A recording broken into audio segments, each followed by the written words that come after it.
Hi అండి, welcome back to my channel. పిల్లల్ని స్కూల్కి పంపించడం అనేది పెద్ద టాస్క్ నాకైతే. ఎందుకంటారా, మా బాబు అయితే పడుకొని ఉన్నాడు. మా బాబు ఎప్పుడు లేస్తాడో ఎప్పుడు ఏడుస్తాడో అయితే నాకైతే అస్సలు అర్థం కాదు. తొందరగా ఫాస్ట్గా అయితే నేను రెడీ చేసేయాలి.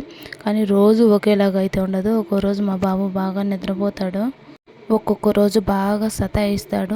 అందుకే నేను ఫాస్ట్గా అయితే రెడీ చేస్తాను.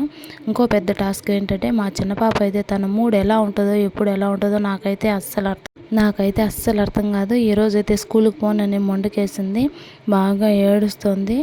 చూస్తున్నారా, వాళ్ళ అక్క అయితే ఫాస్ట్గా తినిపిస్తుంది. తను ఎప్పుడు ఏడుస్తుందో ఎప్పుడు నవ్వుతుందో అస్సలు అర్థం కాదు. నా పెద్ద కూతురు అయితే అస్సలు చెప్పనవసరంలే, తను ఆటోమేటిక్గా రెడీ అయిపోతుంది, స్కూల్కి వెళ్ళిపోతుంది. నాకు చిన్న పాప అయితే ఇంకా చూడండి ఎలా ఏడుస్తుందో, స్కూల్కి పోనని మొండికేసింది. ఎంత క్యూట్గా ఉందో చూడండి. మీ పిల్లలు కూడా ఇంతేనా? ఖచ్చితంగా కామెంట్ చేయండి.